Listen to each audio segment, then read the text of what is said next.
नमस्कार. मी हेमंत गोविंद जोगळेकर. मला पुष्कळ ओढ्या येतात.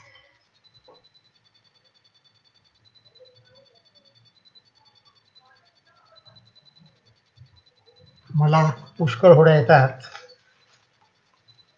असं म्हणत मराठी कवितेच्या प्रांगणात मी पाऊल टाकलं होतं आणि ती माझी वाटचाल आज तागायत चालू आहे. जवळजवळ गेली 50 वर्ष. या 50 वर्षांच्या माझ्या काव्य प्रवासात अनेक उत्तुंग माणसं मला भेटली.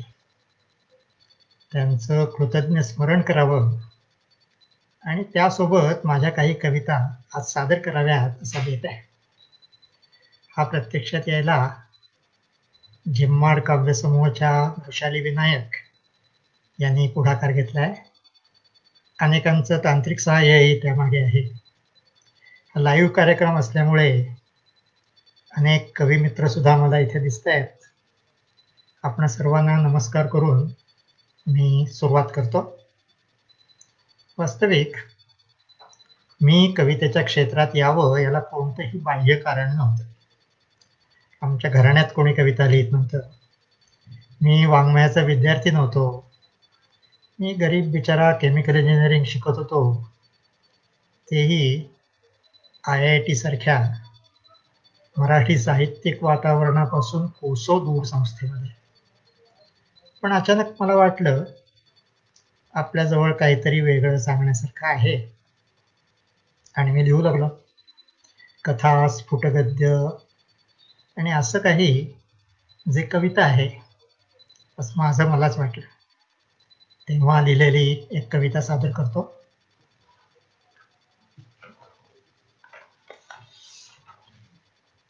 मला एकदा पंख फुटले होते. मला एकदा पंख फुटले होते फुलपाखरासारखे, पण ते कोणाला कळलेही नाही. मग मी ते पंख कापून टाकले, बारीक बारीक तुकडे करून हळूच वाऱ्यावर सोडून दिले, पण तेही कोणाला कळलं नाही.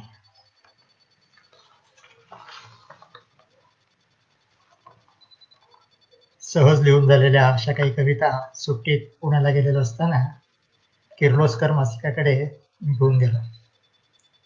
तिथे मला भेटले प्रसिद्ध साहित्यिक ह.मो. मराठे, किर्लोस्करचे कार्यकारी संपादक. त्यांनी माझ्या कविता ठेवून घेतल्या आणि ही कविता अगदी थेट आरती प्रभूंच्या कवितेला खेटून छापली. पुढे विजया राजाध्यक्षांनी माझ्या होड्या कविता संग्रहाची प्रस्तावना लिहिली. त्यात त्यांनी होड्या संग्रहाच्या अगदी सुरुवातीला असलेल्या या कवितेत कवीचे अवघे अनुभव क्षेत्र, आविष्कार शैली, जीवनदृष्टी याचं जवळजवळ संपूर्ण एकसंध प्रतिबिंब आहे असं म्हटलं.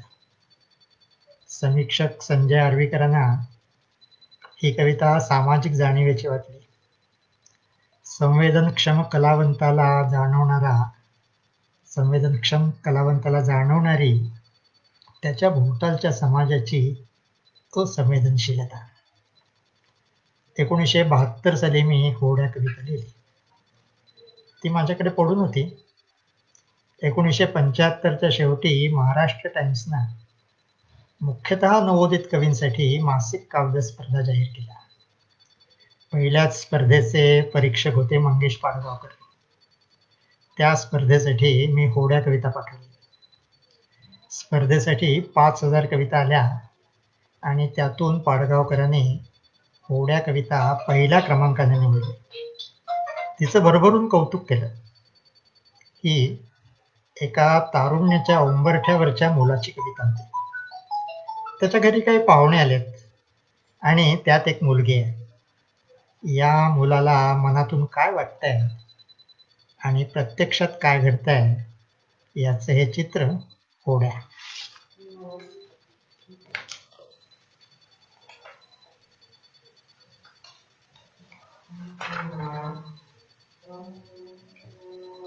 मला पुष्कळ होड्या येतात. बब्बी होडी, नांगर होडी, शिडाची आणि साधी होडी. बिट्टू काहीतरी म्हणत होता.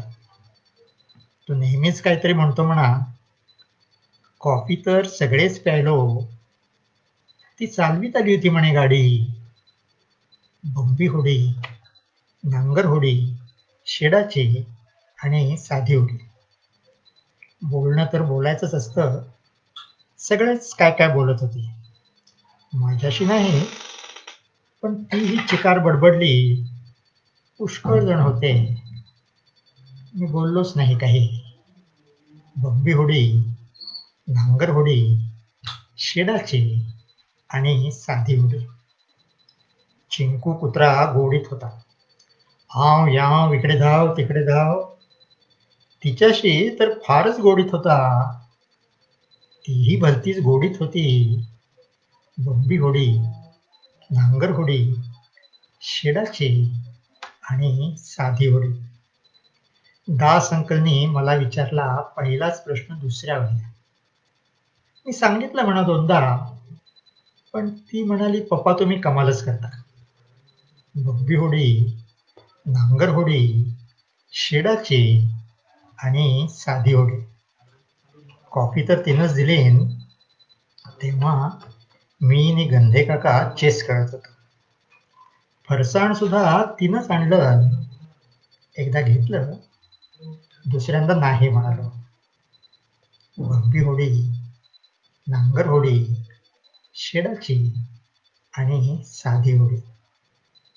दारापर्यंत सगळेच गेलो. ती म्हणाली बराय अंकल, बराय आंटी, टाटा बिट्टू, टाटा चिंकू. दारापर्यंत सगळेच गेलो.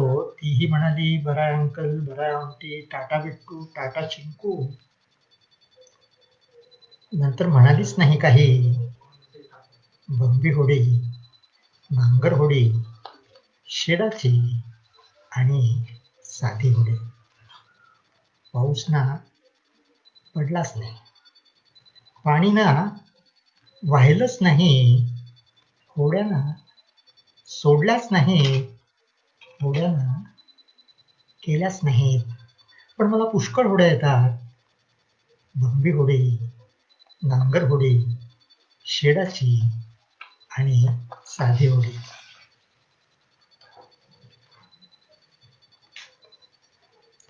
मी जे कविता म्हणून लिहितोय ते जाणकारांना ही कविता वाटतंय असा मला दिलासा मिळाला आणि माझ्या कवी असण्यावर शिक्कामोर्तब झालं. मी तर पुढं असं ऐकलं की पाडगावकर तेव्हा आपल्या मित्रांना ही कविता फोन करून आपल्या खास आवाजात म्हणून दाखवायचे. त्यांच्यासारख्या तेव्हाच्या सर्वात लोकप्रिय कवीनं माझ्यासारख्या नवोदिताचं असं कौतुक करावं, हा त्यांचा उमदेपणा होता आणि माझी उमेद वाढवणारा होता. पुढे 1979 साली ग्रंथालीनं कविता दशकाची हा प्रकल्प हाती घेतला आणि त्यासाठी संपादक होते मंगेश पाडगावकर, रमेश तेंडुलकर, दया पवार, विजया राजाध्यक्ष आणि शिरीष पै. 1970च्या दशकात कविता लेखन सुरू केलेले आणि ज्यांचा एकही कविता संग्रह अद्याप निघालेला नाही, पण जे येत्या दशकात प्रभावी होतील असं संपादकांना वाटतं, असे 10 कवी त्यांनी निवडले. त्यात माझा समावेश झाला. माझ्याबरोबर होते र.कृ. जोशी, द.भा. धामणसकर, रजनी परुळेकर, गुरुनाथ सामंत, उत्तम कोळगावकर, नारायण कुलकर्णी कवठेकर, अशोक बागवे, वसंत पाटणकर आणि अनिल द्रविड. हे सर्वजण पुढे घट्ट मित्र झाले. या 10 कवींच्या प्रत्येकी 10 कविता संपादकीय टिप्पणीसह कविता दशकाची या संग्रहात समाविष्ट झाल्या. त्यातल्या माझ्या 10 कवितांच्यापैकी एक होती का हसतेस.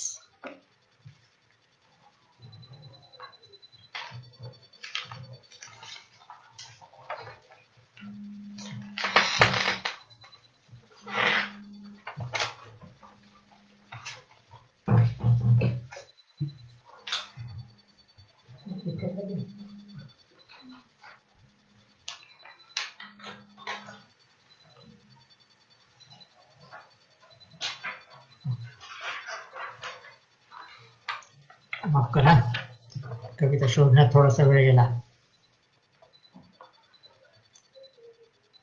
का हसतेस? रात्री तू माझ्याजवळ झोपतेस, सकाळी माझ्यासाठी न्याहारी बनवतेस, मी ऑफिसला गेल्यावर माझ्यासाठी डबा भरून पाठवतेस, संध्याकाळी न चुकता मी तुला फिरायला नेतो, वाटेत कोणी भेटलं तर तुझी ओळख करून देतो, ही माझी पत्नी. मग तू हसतेस. का हसतेस? खरं सांग, का हसतेस?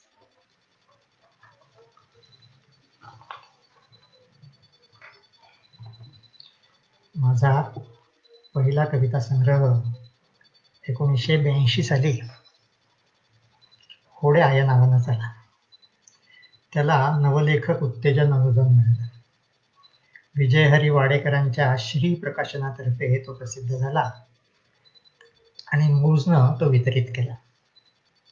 तो कोणाच्या हस्ते प्रकाशित करावा असा प्रश्न पडल्यावर मी आमच्या चाळीतल्या प्रसिद्ध कवयित्री अनुराधा पोतदारांच्याकडे जाऊन तो त्यांच्या हस्ते प्रकाशित करण्याची विनंती केली. त्या म्हणाल्या, बोरकर सध्या पुण्यात आहेत, मी त्यांनाच का नाही विचारत? मी दचकलो. म्हणालो, एवढे मोठे कवी, ते येतील? त्या म्हणाल्या, मी सांगते ना त्यांना. बोरकरांनी आधी संग्रहाची संहिता वाचली, ते तयार झाले. आमच्याच घराच्या गच्चीवर प्रकाशन करायचं ठरलं.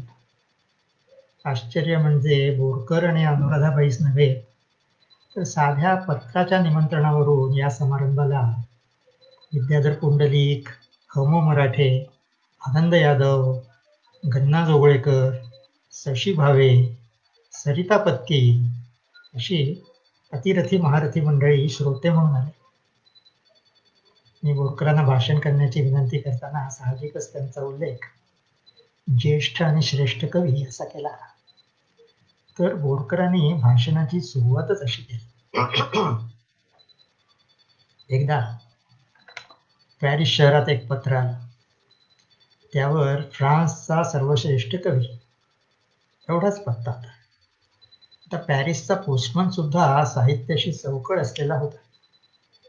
तो ते पत्र घेऊन विक्टर युगोकडे गेला. युगो पत्र पाहून म्हणाला, नाही, सर्वश्रेष्ठ कवी मी नाही, लामार्तीन. पोस्टमन पत्र घेऊन लामार्तीनकडे गेला. लामार्तीन म्हणाला, नाही, युगोच सर्वश्रेष्ठ कवी आहे. पोस्टमन वैतागला. तो म्हणाला, ही उस्तवर मी कुठवर करू? तुम्ही दोघंच भेटून काय ते ठरवा. शेवटी युगो आणि लामार्तीन रीतसर एका कॅफेत भेटले आणि त्यांनी पत्र उघडलं. दोघंही चमकले, कारण आत लिहिलं होतं, म्युसे यास. म्युसे हा तेव्हा तरुण कवी होता, फारसा लोकप्रिय नव्हता. युगो आणि लामार्तीन दोघंही विशिष्ट विचारसरणीच्या कविता लिहायचे. म्युसे निखळ भावकवी होता, पण युगो आणि लामार्तीन दोघंही कवितेवर प्रेम करणारे होते. त्यांनी मान्य केलं, म्युसे हा आपल्यापेक्षा श्रेष्ठ आहे.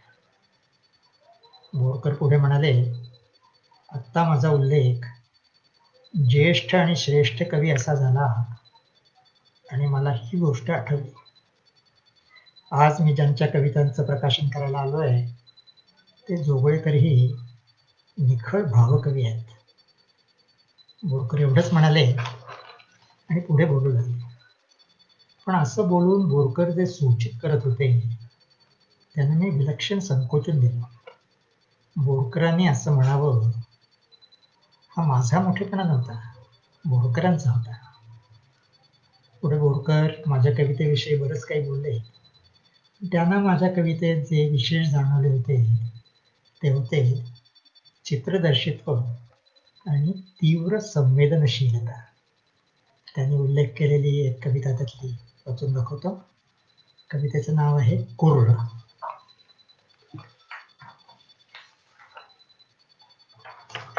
वा, लगेच सापडले. कुर्र.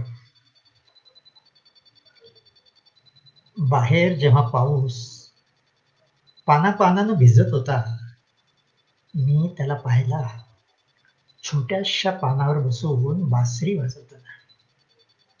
चालता चालता जेव्हा मी वरच्या झाडीतून आकाशाकडे पाहिलं, तो माझ्याकडे बघून हसला. किरणांना धरून सुरकन घसरताना. ओळी मागून ओळी, पानामागून पानं, ओळी मागून ओळी, पानामागून पानं मी जेव्हा धावत चाललो होतो, मी त्याला ऐकला माझ्याच कानात बसून कुर्र करताना.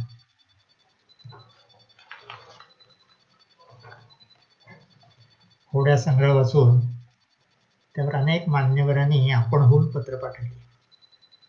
त्यात होते रमेश तेंडुलकर, शिरीष पै, संजीवनी मराठे आणि दस्तूरखुद्द कुसुमाग्रज आणि विंदा करंदीकर. पण सर्वात हृदयस्पर्शी पत्र होतं पु ल देशपांडे यांचं. त्यांनी लिहिलं होतं, होड्या संग्रह वाचला, त्यातल्या पहिल्याच कवितेनं तेव्हाना मला पकडून धरलं. तेव्हाना मुठीमध्ये आईचे बोट बंद असे. तो वाचताना टचकन डोळ्यात पाणी आलं. इतका मोठा माणूस, इतकी दिलखुलास दाद देणे इतका मोठा होता. तीही कविता वाचून दाखवतो. तेव्हाना.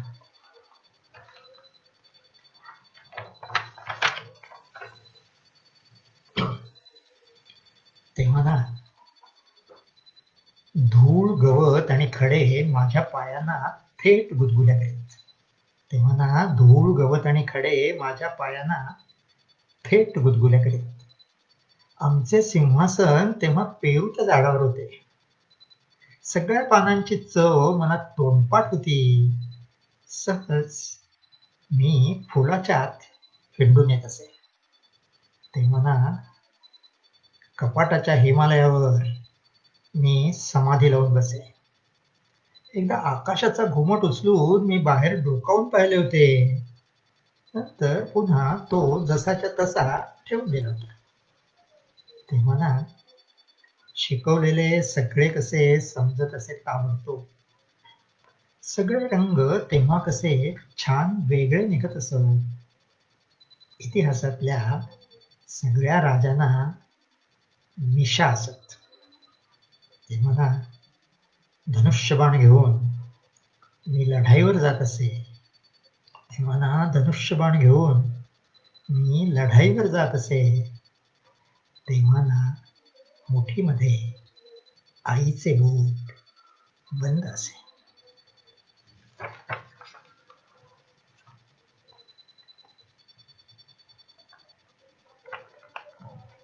त्याच सुमाराला ग्रंथालीनं ग्रंथ प्रसारासाठी महाराष्ट्रभर ग्रंथयात्रा, ग्रंथजत्रा असे साहित्यिक कार्यक्रम योजले होते. त्यातल्या कोल्हापुरात झालेल्या कार्यक्रमासाठी त्यांनी मला बोलावलं आणि विंदा करंदीकर, माधव मनोहर असे मोठे मोठे साहित्यिकही आमंत्रित होते. राहण्यासाठी मर्यादित खोल्या होत्या, तर विंदांनी कुठलाही अनुमान न करता त्यांच्या खोलीत माझ्यासारख्या नवोदित कवीला सामावून घेतलं.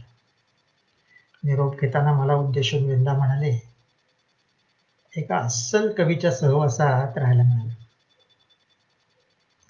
हे त्यांचं बोलणं ऐकून मी संकोचून म्हणालो, असं तुम्ही नाही, मी म्हणायला पाहिजे. एक क्षण विंदा थबकले आणि प्रांजळपणे म्हणाले, हो, माझ्या काही कविता तरी अस्सल आहेत. इतकं खरं बोलणारा कवी, तो जेव्हा मला अस्सल कवी म्हणतो, तेव्हा मी खरोखरच अस्सल कवी असलो पाहिजे असं मला वाटायला लागलं. विंदांचं स्मरण करून मी माझे व्यवहार ही कविता वाचतो.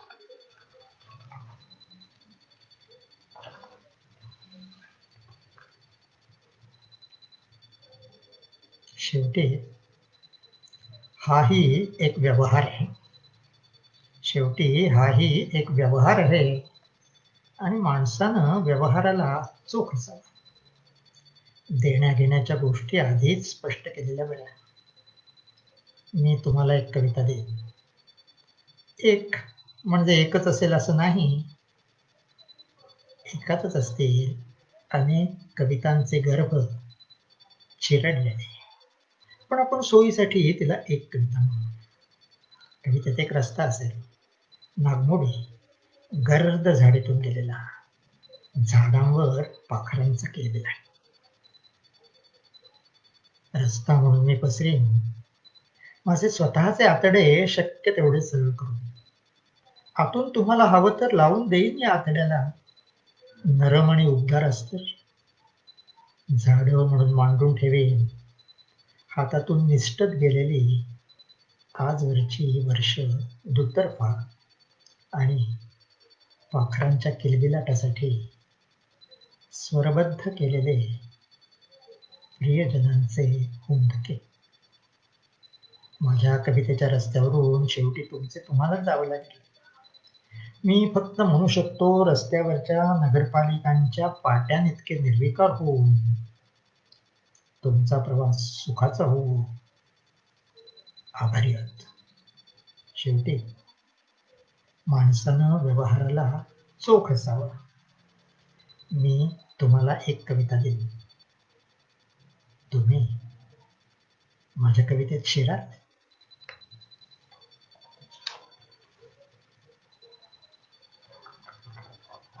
असे दिलखुलास दाद देणारे जसे दिग्गज मला भेटले तसे फार चांगले संपादकही भेटले. तेव्हा वाङ्मयीन मूल्य असलेल्या कविता छापणारी अनेक मासिकं नियतकालिकं होती आणि त्यांचे संपादकही पारखे होते. माझ्या कविता त्यांनी आवर्जून छापल्या. त्यात होते किर्लोस्करचे ह मो मराठे, स्त्रीच्या विद्याबाळ, राजसचे विजय हरी वाडेकर, हंसच्या हेमा अंतरकर आणि आनंद अंतरकर, कोंटिकी संवादचे राजीव जोशी रवींद्र लाखे, सत्यकथा मूचचे राम पटवर्धन चिल्पू भागवत, साहित्यचे उमाकांत ठोंबरे, मेहतांच्या दिवाळी अंकाचे आनंद यादव, पुढे कवितारतीचे पुरुषोत्तम पाटील आणि अभिरुचीच्या उ.आ. तथा बाबूरावजी चित्र्यांनी माझ्या कविताच काय, कथा, विनोदी लेख, विडंबनही छापले. या वाङ्मयीन विडंबन कवितांचं पुस्तक निघालं पाहिजे आणि त्यासाठी वसंत सरवट्यांची चित्र हवीत असा त्यांनी आग्रह धरला. त्यांच्यामुळेच वसंत सरवट्यांसारखा मर्मज्ञ व्यंगचित्रकार या विडंबनांसाठी चित्र काढून द्यायला तयार झाला आणि माझा पण बेहद्द नाममात्र घोडा हा विडंबन कविता संग्रह सिद्ध झाला. त्याच्या प्रस्तावनेत बाळ गाडगिळाने आचार्य अत्र्यांच्या झेंडूच्या फुलांनंतर मराठी विडंबन कवितेच्या क्षेत्रात आपल्या टापा टाकणारा जोगळेकरांचा बेहद्द नाममात्र घोडाच आहे अशी प्रशस्ती केली होती. आनंद अंतरकरांनी तो प्रसिद्ध केला. त्याचं प्रकाशन झालं विद्याधर पुंडलिकांच्या हस्ते. त्याने ही विडंबन मूळ कवितेला एक सर्जक पर्याय देतात अशी सैद्धांतिक भूमिका मांडली. इथे एक विडंबन गझल सादर करतो. कुठल्याही विशिष्ट गझलेचे नव्हे, हे गझलशी निगडित संकेतांचंच विडंबन आहे. गझल दीक्षा.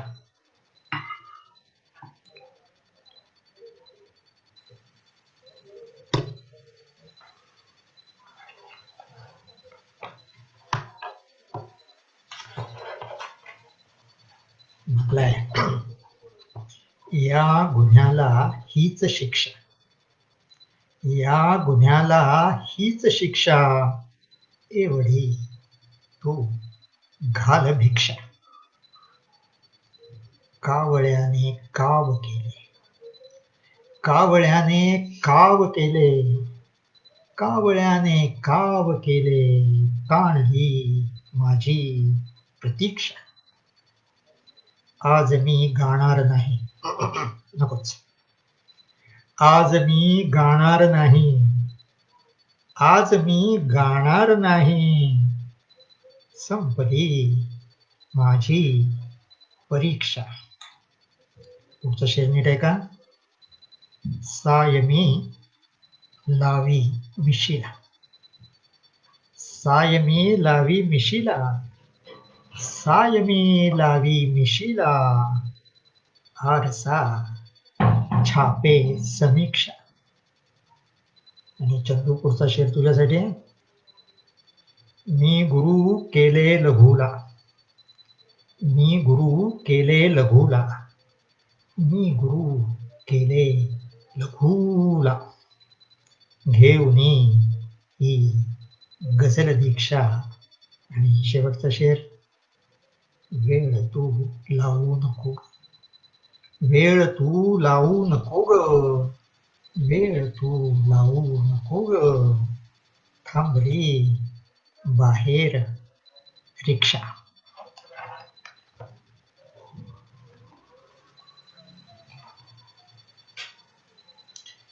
कवितेबरोबरच्या या प्रवासात अनेक कवी मित्र मिळाले. कविता दशकाची मधले सगळे सहकवी मित्र झालेलेच होते. त्यांच्याबरोबर निरंजन उजगरे, आनंद जोरवेकर, नरेंद्र बोडके, अशोक नायगावकर, महेश केळुसकर, अनेक कवी जीवाभावाचे मित्र झाले. त्यातल्या अरुण मात्यांनी त्यांच्या अक्षर चळवळ प्रकाशनातर्फे माझा पुढचा संग्रह मनातले घर प्रसिद्ध केला. त्यातली ही एक घराविषयीची कविता, घर.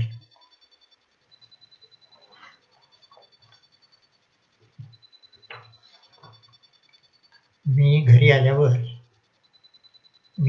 आल्यावर दारामागे घर माझं लपून बसतं. एकदम मला भोक करतं. खोटा खोटा मी दचकतो, तर लुच्च घर माझं केवढ्यांदा हसतं. दिवाणखान्यातल्या आराम खुर्चीत मी येऊन बसल्यावर हळूच मागून येऊन खट्याळ घर माझे डोळे झाकतं. विचारतं, ओळख कोण? तूच, दुसरं कोण? झोपायच्या खोलीत किती वेळ मी वाचत बसलो म्हणून, झोपायच्या खोलीत किती वेळ मी वाचत बसलो म्हणून घर माझं रुसून बसतं. डोक्यावरून पांघरून उडतं. मी जवळ जाऊन पांघरून दूर करून पाहेपर्यंत आतमध्ये घर वेडूलं झोपून सुद्धा गेलेलं असतं. मी कामावर निघाल्यावर घरातून घट्ट दार लावून घेतं. गॅलरीतून टाटा करतं. मग स्वयंपाकघरात जाऊन शान घर माझं एकटं घर खेळत राहतं.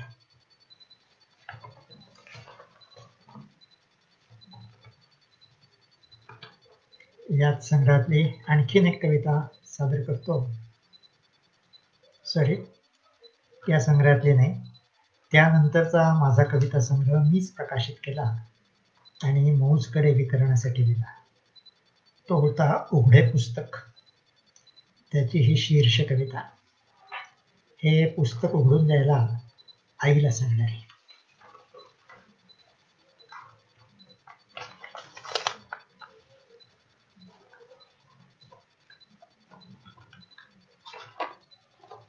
आई, तूच दिलं होतंस मला उघडून मी वाचलेलं पहिलं पुस्तक. आई, तूच दिलं होतंस मला उघडून मी वाचलेलं पहिलं पुस्तक आणि दाखवली होतीस ही श्री. मग तो खेळच झाला होता माझ्यासाठी ओळखण्याचा कुठेही दिसलेली श्री. माझ्या कोवळ्या बोटांना गिरवायला लावली होतीस शिशु वर्गातल्या पुठ्ठ्यावर ढकवल्या खर कागदाची मुळाक्षरं. मग मी धाडधाड लिहायलाच लागलो होतो पुढचं वाचायला येण्यापूर्वीच. ऐटीत लिहिला होता, तू लिहिलेल्या पुस्तकावर माझा अभिप्राय. आता मीही लिहून राहिलो हे पुस्तक, पण जगण्याची खरखरीत अक्षरं पुन्हा पुन्हा गिरवीत राहताना फुरसत काढून वाचल्याच नाही. तुझ्या चेहऱ्यावर उमटत गेलेल्या सुरकुत्यांच्या ओळी, काळ धाड धाड निघून राहिलेला. तू थकलेस, तुझे डोळेही, पण तूच तुझ्या थरथरत्या हातानं दे ना उघडून हेही पुस्तक. मी बरोबर दाखवीन तुला ओळखून ही श्री. अगं, पुस्तक उघडताना झालेला तुझ्या हाताचा स्पर्शच डोक्यावर मिरवेल श्री म्हणून कायम माझे उघडे पुस्तक.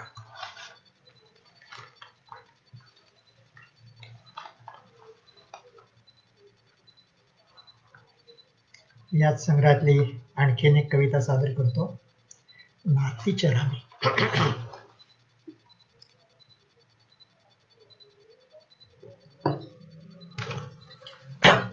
नातीच्या राणी. हे विवाह समयी पती पत्नीने एकमेकाला दिलेलं वचन. मी माझी मर्यादा ओलांडणार नाही, पण त्या बाह्य मर्यादेपेक्षा कधी कधी आपल्या स्वतःच्या मर्यादाच एकमेकांच्या मध्ये अडसर होऊन उभ्या राहतात. त्या ओलांडू म्हणता ओलांडता येत नाही. त्याची कविता नातीच्या राणी.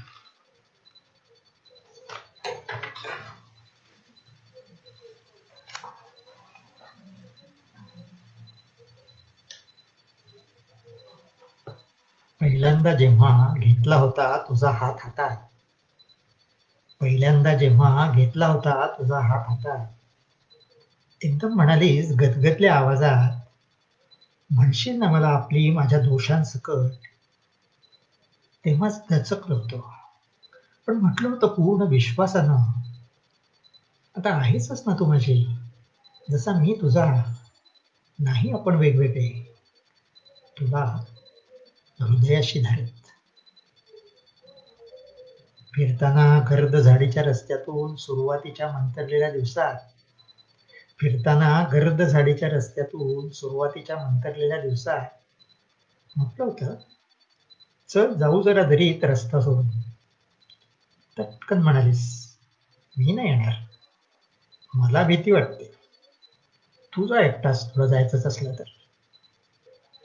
तेव्हा मी आलो होतो भानावर. कारखान्यातून घराकडे येताना स्कूटरवरून वाटेत अचानक पावसानं गाठलं, पण मी येत राहिलो तसाच पावसातून भिजत. वाढत जाणाऱ्या पावसाबरोबर वाढत गेली तुझ्याकडे हे येण्याची ओढ.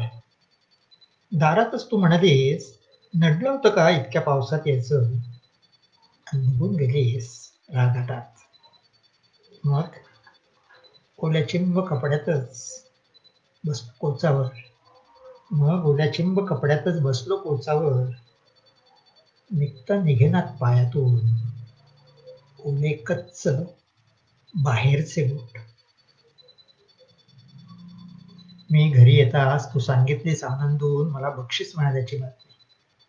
मीही हरखलो, बोलत राहिलो, हा काय म्हणेल, त्याला काय वाटेल, काय म्हणतील उद्याला ऑफिसातले सहकारी. रात्री एकांतात म्हणालो तुला, करूया ना आपला आनंद द्विगुणित. तू एकदम ताठरलीस, पाठ फिरवलीस, म्हणालीस, तुझ्या लेखी माझा सहभाग तेवढ्या बोलताच. आणि वाहून गेला माझा आनंद तुझ्या अश्रूत. मनावर साचत आलेले अपमान, पराभव बाहेरचे मी सांगत राहिलो तुला घरी आल्यावर. ते तू ऐकून घेतलेस, म्हणालीस, शेवटी तुलाच द्यायला हवं तोंड याला. म्हणाली नाहीस, उडत गेले सगळे, मी आहे ना तुझ्याजवळ. अर्ध्या रात्री झोपेतून जागली, अर्ध्या रात्री झोपेतून जागली, तर कधी नव्हे ती तूही होतीस तेव्हाच जागी. म्हणालीस, मला फार वाईट स्वप्न पडलं. हत्येच्या स्वप्नच होतं ना. हो, पण मला ते सारखं पडतं अलीकडे. मी थोपटत राहिलो तुला मायेनं. तू सांगितलं नाहीस तुझं स्वप्न मी सांगितलं नाही माझं स्वप्न. शेवटी एकट्यालाच पाहावी लागतात आपापली स्वप्न.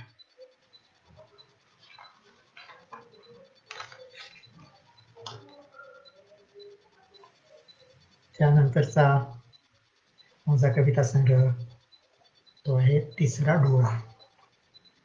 या कविते पलीकडच्या कविता आहेत. दुसऱ्या कलाकृतीच्या आड दडलेल्या मला भावणाऱ्या कविता, काव्य व्यवहारावरच्या कविता आणि कवितेविषयीच्याही कविता.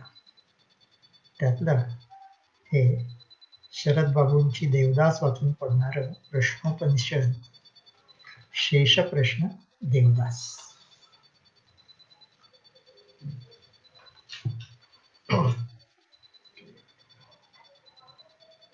दूर देशातल्या पारोच्या दारापर्यंत जाऊन, दूर देशातल्या पारोच्या दारापर्यंत जाऊन दारा अलीकडेच देवदास बेदखल पडला म्हणून. शरद बाबू म्हणाले, येऊ नये कोणालाही असलं मरण. मला वाटलं का आले असतील असे शरद बाबू टाकाच्या त्या टोका पलीकडून या टोका अलीकडे, की तोलून ठरलं होतं त्यांनी त्या टोकावर आपलं मरण स्वतः या टोकावर येऊन. का पाहत राहिला असा देवदास कर्महीन होऊन पारोचा विवाह परक्याशी, वाचत जावा जसा एखाद्या कादंबरीतला सुनिश्चित चरित्रक्रम, की देवदासच गेला होता तेव्हा या टोका अलीकडून त्या टोका पलीकडे घडवायला आपलं मरण. का म्हणाली चंद्रमुखी देवदासाला इतकी पिऊ नको म्हणून, की माहित होतं तिला दारू आत गेल्यावर देवदासाला दिसते ती पारोच असते म्हणून, की चंद्रमुखीच झाली होती पारो देवदासात शिरून. का भेटली पारो देवदासाला विवाहानंतर, का बोलावलं तिनं त्याला आपल्या घरी. काय करत होती पारो बंद दारा अलीकडे देवदास जाईपर्यंत कुडीच्या पलीकडे, की ती पारोच होती थांबलेली पलीकडे होऊन देवदासचं मरण. मग ती कोण होती राहिलेली अलीकडे देवदास गेल्यावर पलीकडे. मग कोण म्हणाल येऊ नये कुणालाही असलं मरण. का तरीही आपलासा वाटतो देवदास इतके प्रश्न पडून, की धरलं आहे मीच मला शर्थीनं प्रश्नांच्या त्या फण्यावर तोलून हे टोक देवदासावर रोखून.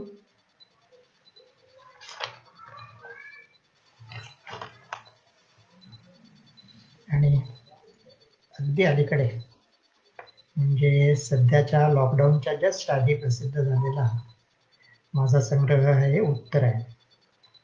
वर्णमुद्राच्या मनोज पाठकाने तो काढले. विचक्षण समीक्षक संजय आर्वीकरांच्या हस्ते तो प्रकाशित झाला. त्याची शीर्ष कविता आहे उत्तरायण. त्याला महाभारताचा संदर्भ आहे. महाभारतातले भीष्माचार्य इच्छामरणी होते. शरपंजरी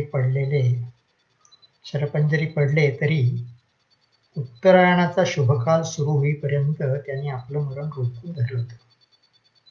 या कवितेतली सून आपल्या सासूला हे महाभारत वाचून दाखवते. उत्तरायण.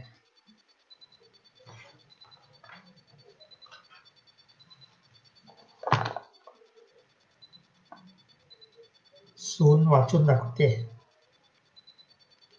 आता गलितगात्र झालेल्या सासूला तिचा वेळ जावा म्हणून महाभारत. अर्जुनानं सोडलेल्या शरांनी विद्ध झालेले भीष्म पितामह अर्जुनाकडेच मागतायत पाणी. सुनेला आठवतायत इतक्या वर्षाच्या संसारात दोन्हीकडून सुटलेले वाघबाण. सासूच्या मिटलेल्या डोळ्यासमोर मुलाच्या लग्नात ओंजळीतल्या आरशात पाहिलेलं साजिर सोनमुख. महाभारत कोणीच ऐकत नाही आहे. शरपंजरी पडलेल्या भीष्मा नाही, कसलीच घाई नाही. उत्तरायण सुरू व्हायचे.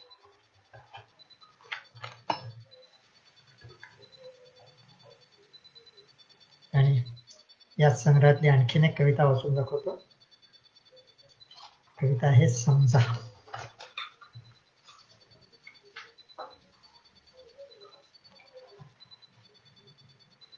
समजा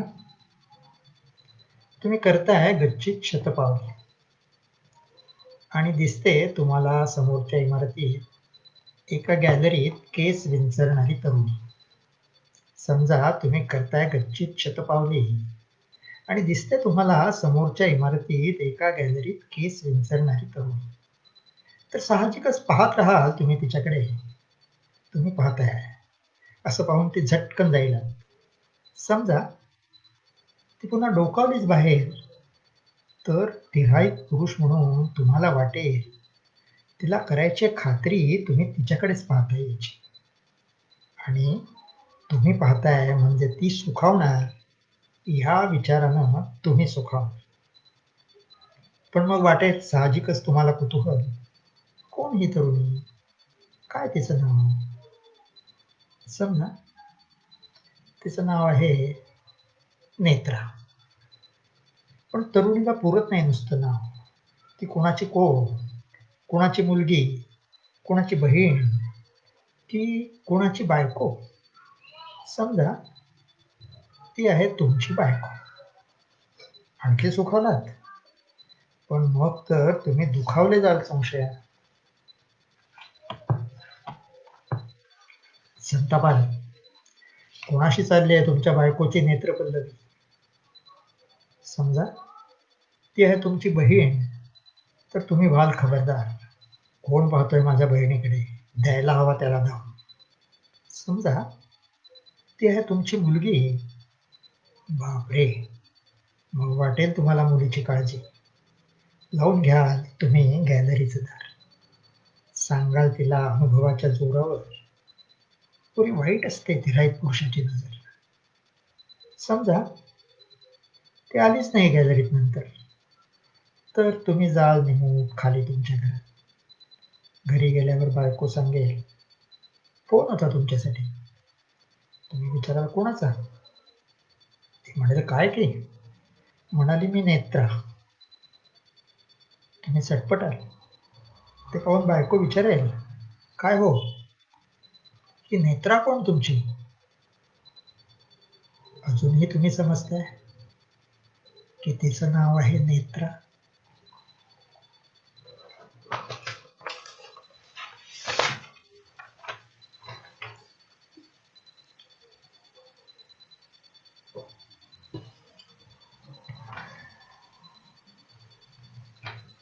कुठल्याही कवीजवळ आत्मविश्वासा लागतोच. त्याखेरीज तो कविता लिहायला जाणार नाही. पण पूर्वसुरींची दात त्याचा उत्साह वाढवीत असते.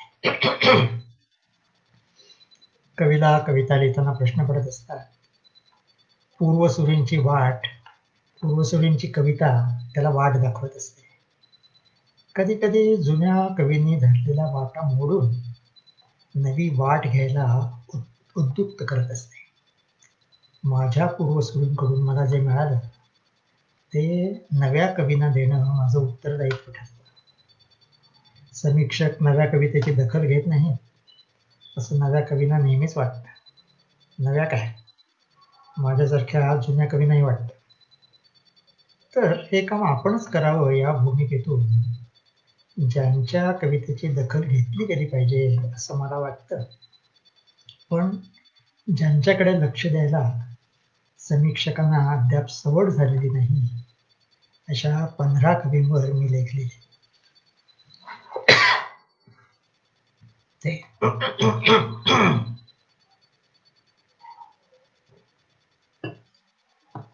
हे लेख अंतर्नादच्या भानुकळ्यांनी आत्मीयतेने छापले. कवितेच्या एकेका विशेषावर एक लेख असे लेखी त्यांनी आगा कविता आणि पुन्हा कविता या सदरातून छापले. त्याचं पुस्तक पद्मगंधा प्रकाशनातर्फे आगा कविता या नावानं प्रसिद्ध होणार आहे. म्हणजे होड्या आणि मनातले घर हे कविता संग्रह आउट ऑफ प्रिंट आहेत. त्यांचं एकत्रित पुस्तकी वर्णमुद्रा काढणार आहे आणि त्याचं नाव आहे मला पुष्कळ होड्या येतात. माझा पण बेहद मात्र घोडा या विडंबन कविता संग्रहाची सुधारित आवृत्ती मूळ कविता आणि महेश कळुसकरांची प्रस्तावना यासह काढायचा विचार आहे. सध्या मला हायकुही खुणावत आहेत, पण उत्तरायण नंतरच्या माझ्या कवितांचा संग्रह उरलेल्या आयुष्यात या नावानं काढावा असं वाटतंय. या उरलेल्या आयुष्यात संग्रहातली एक कविता वाचतो आणि ती कविता वाचून झाली थांबतो. तत्पूर्वी आपण सर्वांचे आभार मानतो. अनेक लोकांच्या कॉमेंट्स त्यांचे इथे आलेले दिसत आहेत, पण मला हे त्यांची दखल इतका वेळ घेता आली नाही.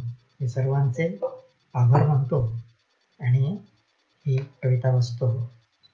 कवितेचं नाव आहे एकटाच.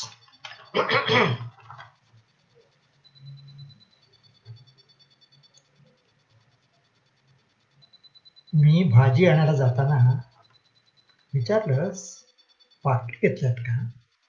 मी भाजी आणायला जाताना विचारलंस पाकिट घेतल्यात का? मी आत जाऊन पाकिट घेऊन मग बाहेर पडलो. हसलीस, म्हणालीस मी नसते तर? मी बँकेत जाताना विचारलंस पासबुक घेतल्यात का? मी आत जाऊन पासबुक घेऊन मग बाहेर पडलो.